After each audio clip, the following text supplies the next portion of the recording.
캘리포니아주의 겨울 폭우가 시작되면서 2천만 명의 주민들에게 홍수주의보가 발령됐습니다. 일부 지역에서는 토네이도 경보까지 발령되면서 주민들의 각별한 안전주의가 당부됐습니다. 내년부터 캘리포니아주 도시 6곳에서 과속단속 카메라가 설치 시행됩니다. 매사추세츠주에서 불법 성매매 업소 11곳 이상을 운영해온 한인 3명이 체포된 가운데 연방검찰이 해당 시설을 이용한 고객들에 대한 처벌 작업에 착수했습니다. 연방법원이 내년부터 시행 예정이던 캘리포니아주 공공장소 총기 소지 금지 법안에 대해 위헌 판결을 내리면서 법안 시행에 제동이 걸렸습니다. 내년부터 캘리포니아주에서 최저임금이 인상되고 유급 병가가 바뀌는 등 새로운 노동법이 적용됩니다. 남녀 모두를 위한 천연 자양강장제 블랙마카와 세계 10대 건강식품 마늘의 알리신이 만나 블랙마카골드 탄생. 전립선 비대증, 골다공증, 생리통, 빈혈 등 성인에게 꼭 필요한 필수 아미노산 비타민이 함유돼 스트레스, 만성피로와 무기력증, 남녀 갱년기 완화 등 효과 만점. 늘 피곤한 당신을 위한 슈퍼 활력 푸드. 남녀 모두 파워업. 지금 10만이 장석훈의 천종산삼에서 만나보세요. 여러분 안녕하십니까? 12월 21일 첫 소식입니다. 캘리포니아에 엄청난 양의 폭우가 쏟아지면서 일부 지역에서는 홍수가 발생하는가 하면 토네이도 경보까지 발령됐습니다. 벤츄라 카운티 소방국에 따르면 오늘 새벽 3시부터 옥스나드 지역과 포트 후넴의 해안 지역 일대에 홍수가 발생해 5시간 동안 275건이 넘는 신고 전화가 접수됐습니다. 말리부시는 오늘 오전 천둥 번개로 인해 말리부 해안가를 폐쇄하기도 했습니다. 또 빗물에 쏟아진 진흙과 잔해로 산타바바라의 101번 고속도로의 진입로 일부가 폐쇄되기도 했으며 도로 곳곳에서 차량 침수 피해도 발생했습니다. My car is done. My car and the garage are done. My two cars in the driveway, they're totally flooded. This situation where the water's up to the doors, sometimes it's the safest thing isn't to open the door and to walk out. We have other significant hazards that can present themselves, like down power lines or manholes that might pop off. So if you find yourself in this situation, call 911 and we'll attempt to get our fire resources to you as soon as possible. 특히 옥스나드 지역에서는 시간당 3인치가량의 비가 쏟아지면서 12건의 긴급 수중 구조 작업도 이뤄졌습니다. 국립기상청은 오늘 새벽 2시쯤 벤츄라 카운티에 토네이도 경보를 발령하기도 했습니다. LA 카운티 해안 지역에는 앞으로 2에서 5인치의 비가 더 내리고 산간 지역은 5에서 10인치의 비가 더 내릴 것으로 예상됐습니다. 한편 당국은 이번 폭우로 LA를 비롯한 캘리포니아 일부 지역 주민 2천만 명에게 홍수주의보가 발령됐다며 비는 내일까지 계속 내릴 것으로 예보돼 주민들에게 안전에 유의할 것을 당부했습니다. 내년부터 LA시 곳곳에서 과속 단속 카메라가 설치됩니다. 개빈 뉴섬 캘리포니아 주지사가 서명한 AB 645 법안에 따라 2024년부터 스쿨존이나 교통사고 다발 지역, 스트릿 레이싱이 자주 벌어지는 도로변에 과속 단속 카메라가 설치돼 실시간으로 단속이 시행됩니다. 과속 운전을 단속하는 카메라는 먼저 LA와 글렌데일, 롱비치, 샌프란시스코, 산호세 그리고 오클랜드에서 일단 시범적으로 5년간 운영됩니다. 따라서 제한 속도를 최소 11마일 이상 초과하는 운전자들은 집으로 티켓이 발부되고 벌금은 최소 $50에서 최대 $500에 달합니다. 단 프로그램 시행 첫 60일 동안은 시속 11에서 15마일을 초과한 첫 위반일 경우 티켓 대신 경고장이 먼저 발송됩니다. 한편 단속 카메라는 1차적으로 6개 도시에서 시범 운영된 이후 주 전역의 다른 지역으로 확대 설치될 예정입니다. 매사추세츠주에서 불법 성매매 업소를 운영해온 한인 남녀 3명이 체포된 가운데 당국이 해당 시설을 이용해온 고객에 대한 처벌 작업에 들어갔습니다.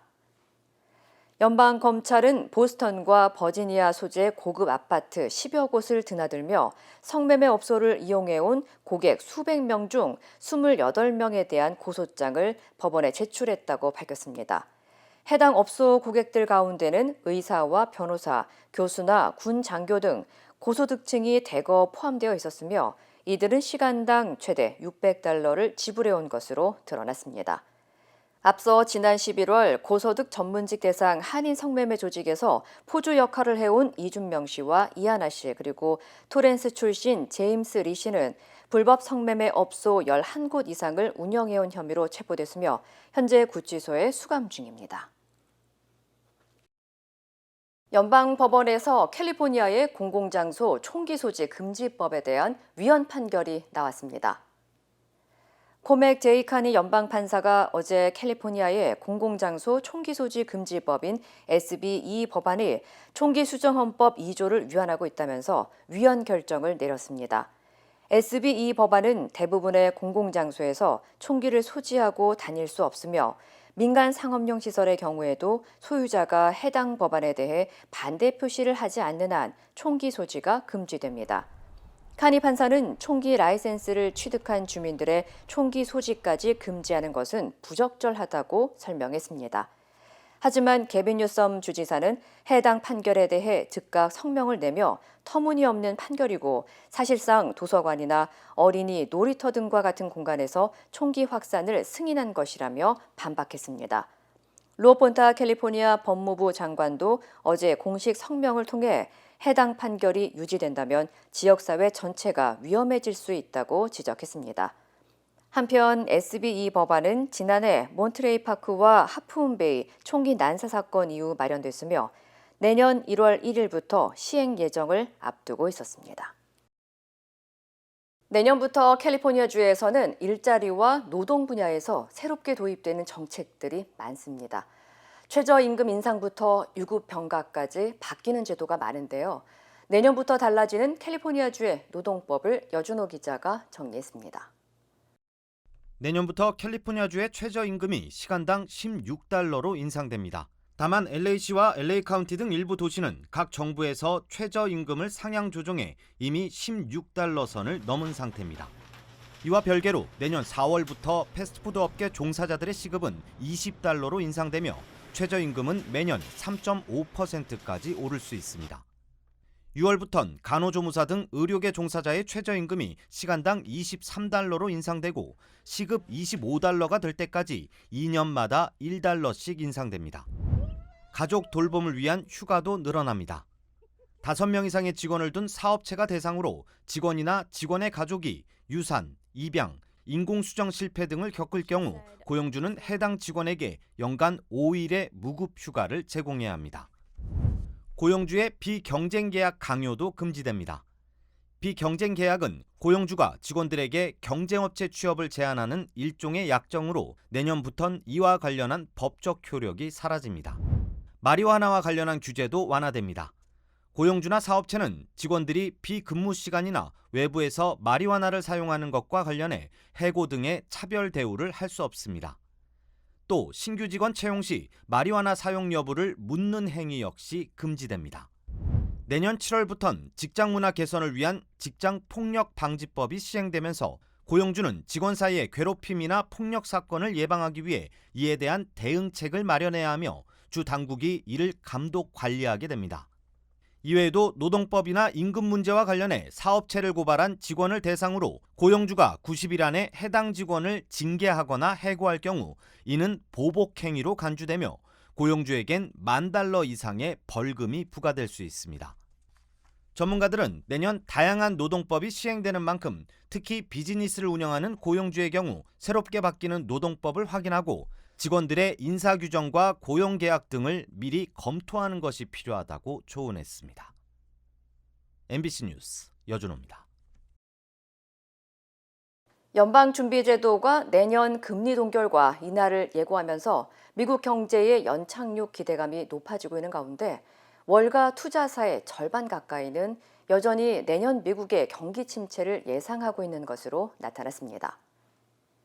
한국은행 뉴욕 사무소의 자료에 따르면 골드만삭스, JP 모건 등 미국 투자은행 10곳을 대상으로 내년 경기 침체 전망을 조사한 결과 시티은행, 웰스파고 등 5개 투자은행이 경기 침체를 예상했습니다.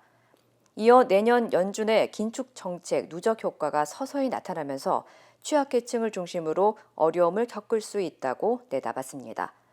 또 최근 미국의 저신용 기업들이 긴축 누적에 노출되면서 사모대출을 통해 고금리 차입을 늘리고 있다는 점도 미국 경제의 잠재적 리스크가 되고 있다고 전했습니다. 한편 골드만삭스 등 다른 5개 은행은 내년 미국 경제가 경기 침체는 아니지만 경기가 둔화하는 연착륙을 하거나 더 나아가 착륙 없이 계속 성장세를 보이는 무착륙으로 이어질 것이라면서 경기 침체를 피할 것이라고 전망했습니다. NBA 올랜도 매직의 홈구장이 한국 기업의 이름으로 명칭을 변경했습니다. 기아 미국 판매 법인은 플로리다주 올랜도 중심가에 위치한 NBA 올랜도 매직 홈구장에 명칭권 계약을 체결하고 기존 아메이 센터에서 기아 센터로 이름을 바꿨다고 밝혔습니다.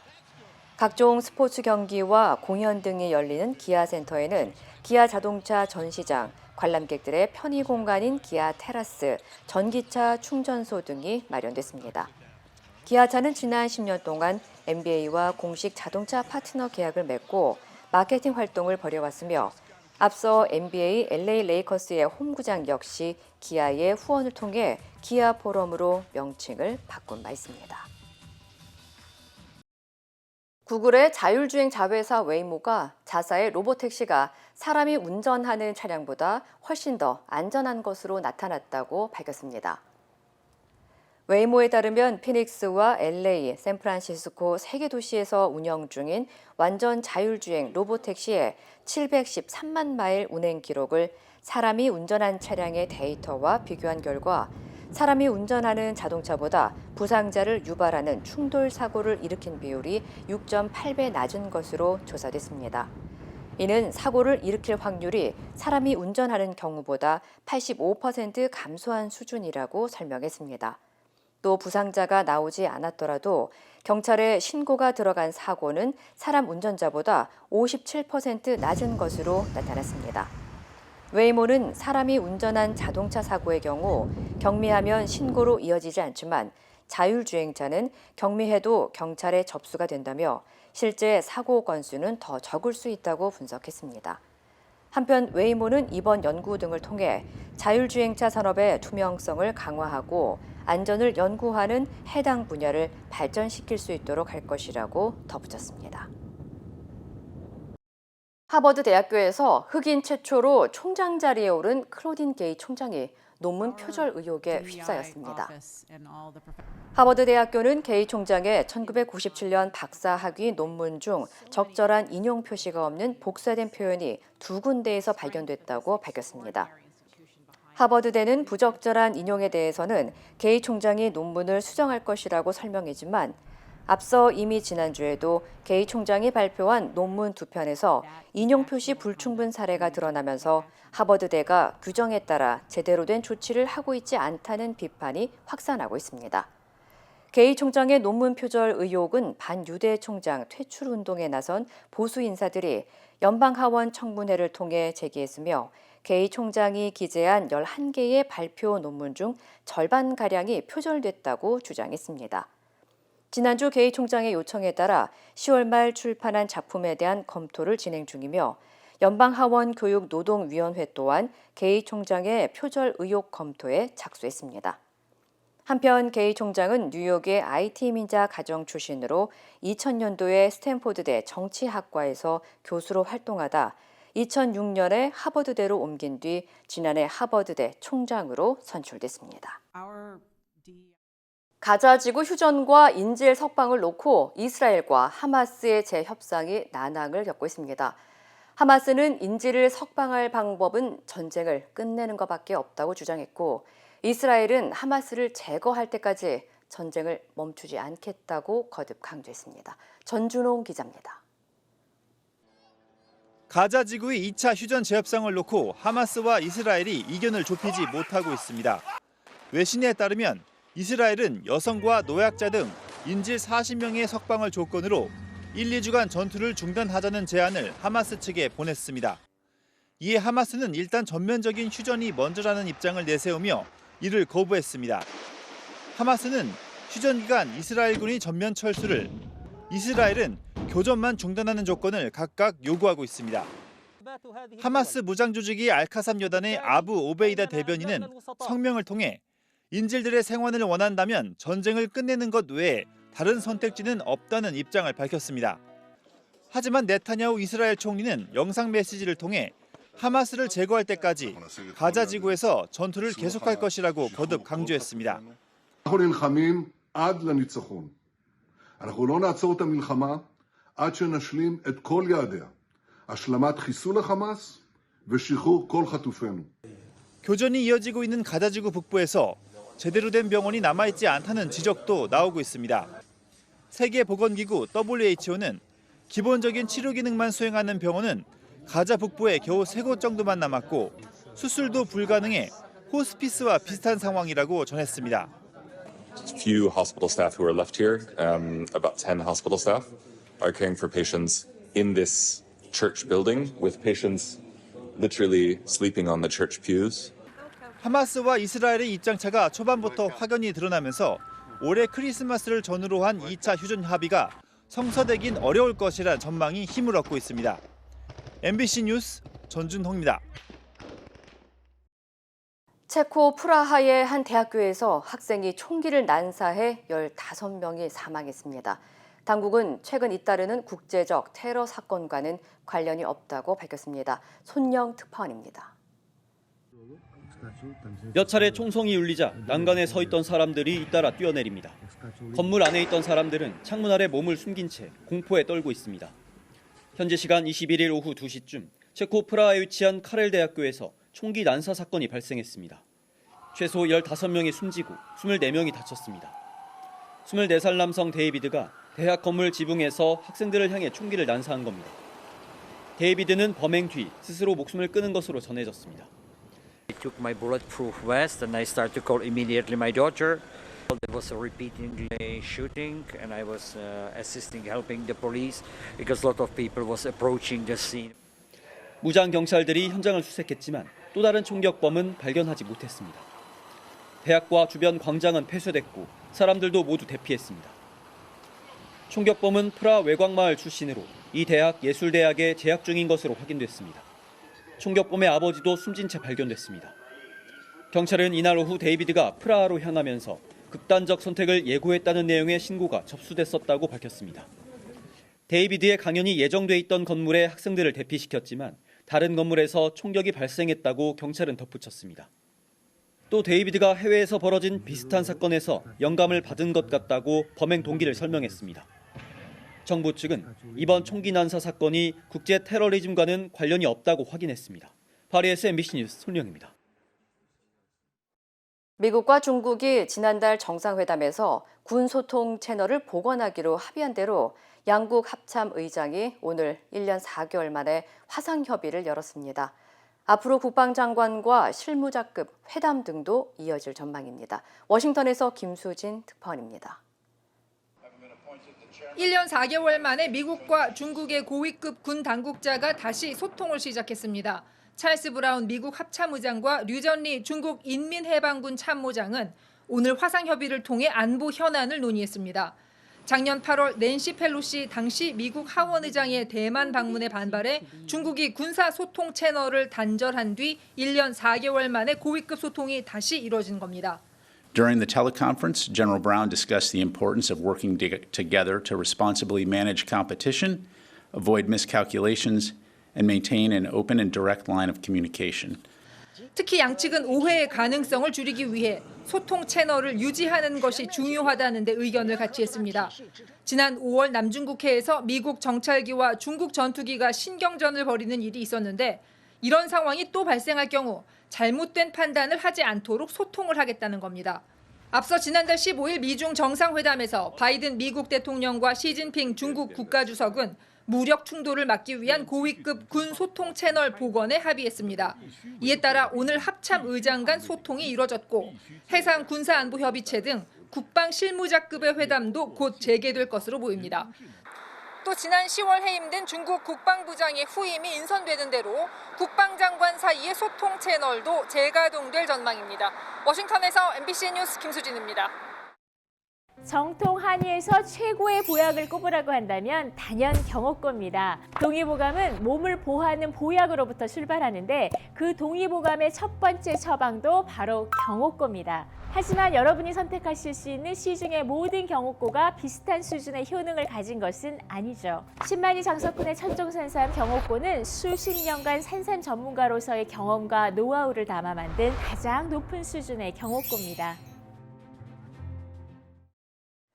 국민의힘 비상대책위원장의 예상대로 한동훈 전 법무장관이 지명됐습니다. 대통령의 최측근 실세로 꼽히며 장관직을 내려놓자마자 여당의 수장으로 직행해 내년 총선을 이끌게 됐습니다. 조희원 기자입니다. 오후 늦게 열린 법무부 장관 이임식.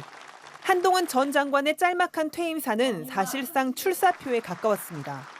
동료 시민, 동료 공직자란 표현이 여러 차례 등장했습니다. 동료 시민들의 삶이 조금이나마 나아지게 하고 싶었습니다. 이 나라의 미래를 대비하고 싶었습니다. 한 전 장관은 비상한 현실에 책임감을 크게 느끼고 있다. 국민 상식과 생각을 나침반 삼아 용기 내어 가보겠다며 각오를 밝혔습니다. 9회 말 투아웃에 투스트라이크면 원하는 공 들어오지 않아도 스트라이크인지 볼인지 애매해도 후회 없이 휘둘러야 한다고 생각합니다.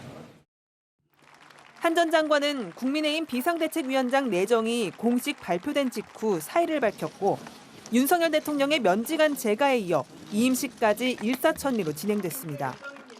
대통령의 최측근 국무위원 신분에서 여당의 수장으로 정치권에 직행한 겁니다. 수직적 당정 관계에 대한 우려가 현실로 닥쳤다는 평가가 나왔지만 기존 당 지도부는 정반대의 기대감을 나타냈습니다. 오히려 한동훈 장관과 신뢰관계가 있기 때문에 소통의 질이 훨씬 좋아질 것으로 기대하고. 비대위원장 인선 과정에서도 이른바 윤심은 없었다고 선을 그었습니다. 직간접적으로 조율됐다기보다는 비대위원장으로 제가 결정을 하고 나서 결정한 사실은 공유했다고 봐야 됩니다. 국민의힘은 어제 긴급 최고위원회의를 연대 이어 오는 26일 당원 대표자 모임인 전국위원회 표결을 통해 한동훈 비대위원장 지명안을 공식 추인할 전망입니다. MBC 뉴스 조희원입니다. 윤석열 대통령이 주재하는 신년 인사회에 이재명 민주당 대표가 참석하겠다고 밝혔습니다. 국민의힘 비대위원장으로 지명된 한동훈 전 장관도 참석이 예상돼 세 사람이 한자리에 있는 모습도 공개될 것으로 보입니다. 김민찬 기자입니다. 국민의힘의 비상대책위원장 지명자 발표 약 1시간 뒤 더불어민주당은 이재명 대표가 대통령 주재 내년 신년 인사회에 참석한다는 계획을 전격 공개했습니다. 조금 전에 대통령실에서 초청장이 왔고요. 그래서 이재명 대표께 보고가 됐고 보고 받으시자마자 바로 수락하셨습니다. 민주당은 국민 통합과 위기 극복을 위한 행사가 되길 바란다며 참석 의지를 전했습니다. 지난 10월 윤석열 대통령의 국회 시정연설 때 환담을 나눈 뒤 두 사람의 만남은 2달 만입니다. 올 초 신년 인사회 행사에는 이 대표는 물론 민주당 의원 모두가 불참했습니다. 민주당은 부산에서 지도부 회의를 열어 윤석열 정부의 국정 운영을 비판했고 양산에 가서 문재인 전 대통령을 만났습니다. 당시 민주당은 초청이 너무 촉박했다고 불참 이유를 밝혔습니다. 여당 비대위원장이 공식화된 당일 윤 대통령과 이 대표의 만남 계획이 잡히게 됐는데 한동훈 비대위원장까지 세 사람이 한자리에서 대화하는 모습도 연출될 가능성이 있습니다. 대통령실 관계자는 유능하고 젊은 한 장관이 이 대표와 함께 서 있는 모습만으로도 대비될 것이라고 말했습니다.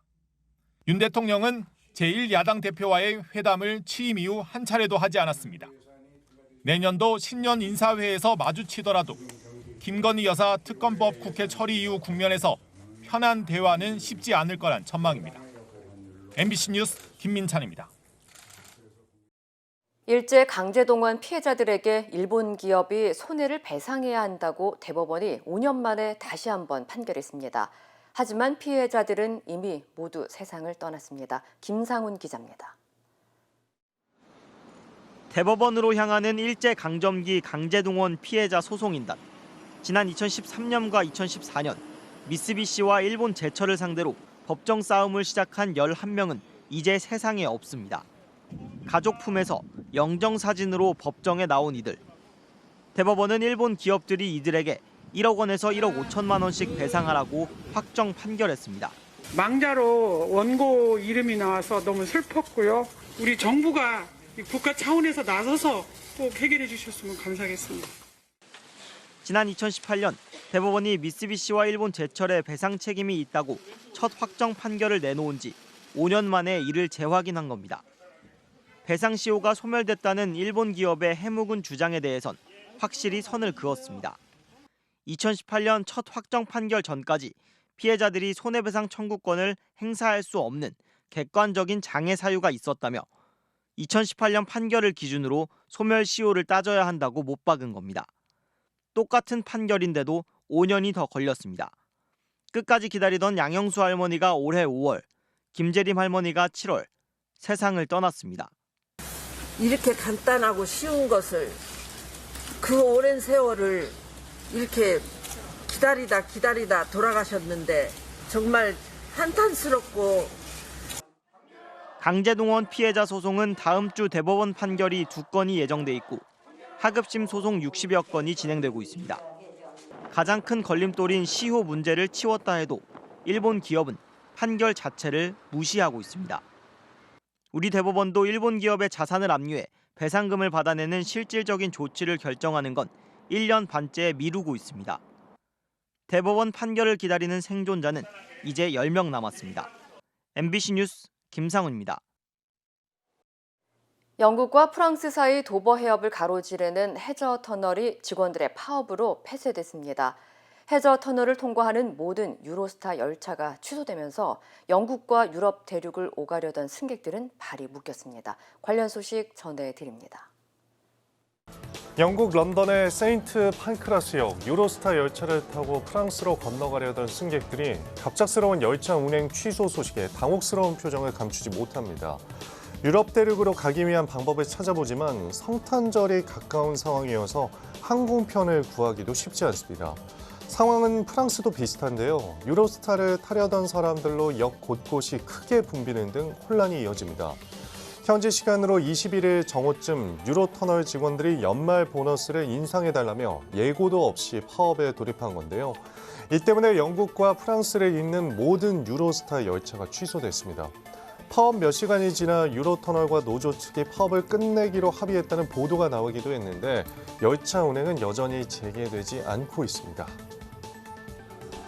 170편 넘는 영화에 출연한 프랑스의 국민 배우 제라드 드파르디에가 잇따른 성추문으로 비판받고 있는데요. 마크롱 프랑스 대통령이 방송에서 드파르디에를 두둔해 진보 진영과 여성 단체들이 크게 반발하고 있습니다. 마크롱 대통령은 드파르디에의 팬이라며 그가 프랑스의 위대한 배우라고 말했는데요. 이어 최근 드파르디에를 겨냥한 인간 사냥이 벌어지고 있다고 말했습니다.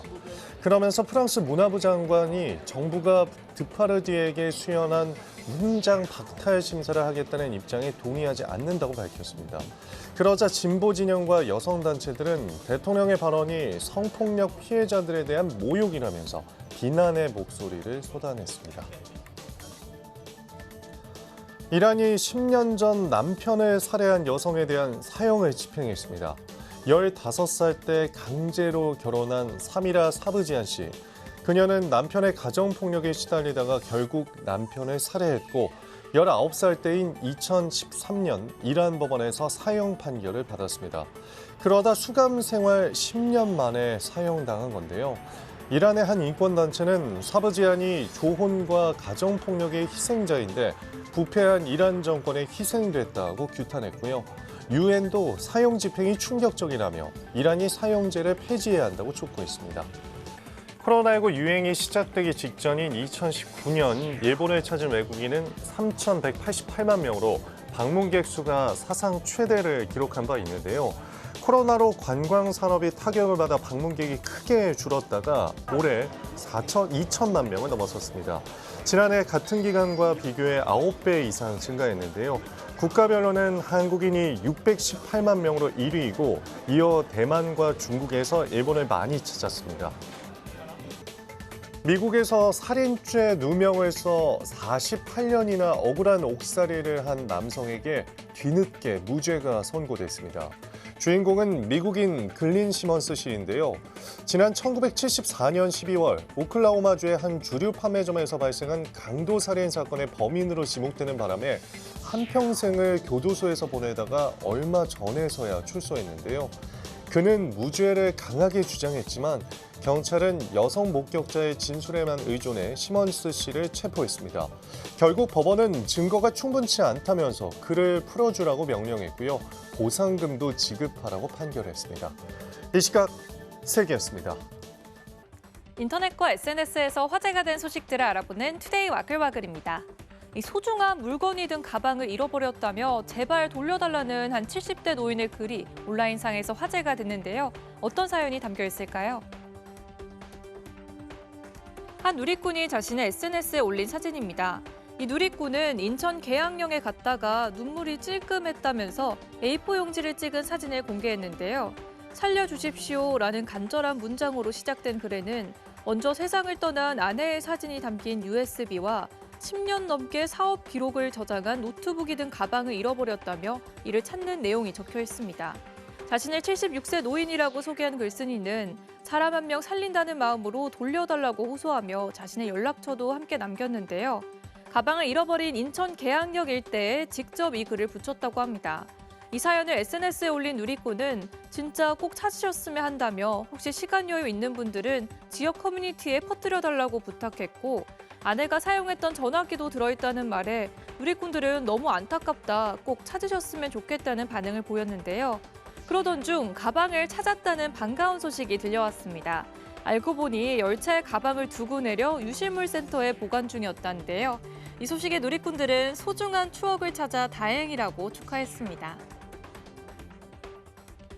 주차된 차량 보니까 지붕에 음식물 쓰레기가 잔뜩 널려 있습니다.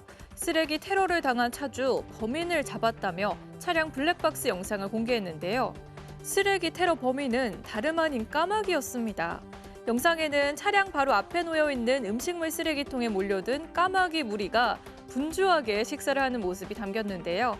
제보자의 자동차 보닛을 식탁 삼아 이리저리 오가며 음식물 쓰레기를 곳곳에 흩뿌린 겁니다. 범인이 까마귀라는 걸 알게 된 제보자는 까마귀가 자신의 차에서 파티를 열었다며 음식물 쓰레기통 옆에 주차하지 말라고 당부했는데요. 영상을 본 누리꾼들은 누가 보면 사람이 한 줄 알겠다. 블랙박스 영상이 없었으면 아무도 믿지 않았을 거라며 놀랍다는 반응을 보였습니다. 손님을 위해 이 과자나 사탕, 커피 같은 다과를 놓아두는 가게들이 있죠. 무료로 제공한 다과를 한 움큼 가져가는 몇몇 손님 때문에 골머리를 앓고 있다는 한 자영업자의 사연이 전해졌습니다. 매장에 놓아둔 커피를 많이 훔쳐간 사람도 처벌이 가능하냐는 제목의 글이 한 온라인 커뮤니티에 올라왔습니다. 사진관을 운영하고 있다는 글쓴이는 매장에 여러 종류의 커피와 차를 뒀는데 최근 한 손님이 수북이 쌓아놓은 커피를 한 개도 안 남기고 다 가져갔다고 적었습니다. 일부 이런 고객 때문에 어쩔 수 없이 새 것을 더 가져가지 말라는 안내문까지 붙여놨지만 소용이 없었다고 하소연했는데요. 그러면서 CCTV 영상과 사진으로 경찰에 신고할 수 있느냐고 물었습니다.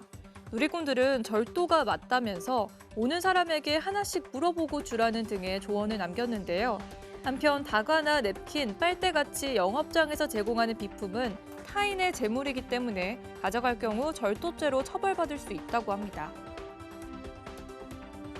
잉글랜드 프로축구 토트넘의 주장 손흥민 선수가 암투병 중인 팬에게 잊지 못할 감동을 선물했습니다. 토트넘의 공식 SNS에 공개된 영상인데요. 영상 속에서 손흥민 선수는 10년 전 암 판정을 받고 투병 중인 아버지를 둔 한 쌍둥이 자매에게 편지를 받았습니다. 최근 암이 전이돼 힘든 시간을 보내고 있지만 손흥민의 경기 덕분에 아버지가 힘을 내고 있다는 사연에 눈시울이 붉어지기도 했는데요. 자신이 한번 만나주면 큰 힘이 될 거라는 요청에 사연의 주인공들을 초대한 손흥민, 친필 사인 유니폼을 선물하고 가족이 인생에서 가장 중요합니다. 강하게 이겨내세요 라고 쓴 답장도 전했는데요. 해당 영상에는 감동했다는 전 세계 팬들의 댓글이 1000개 넘게 달렸습니다. 투데이 와글와글이었습니다.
이상으로 12월 21일 목요일 뉴스를 마칩니다. 시청해주신 여러분 고맙습니다.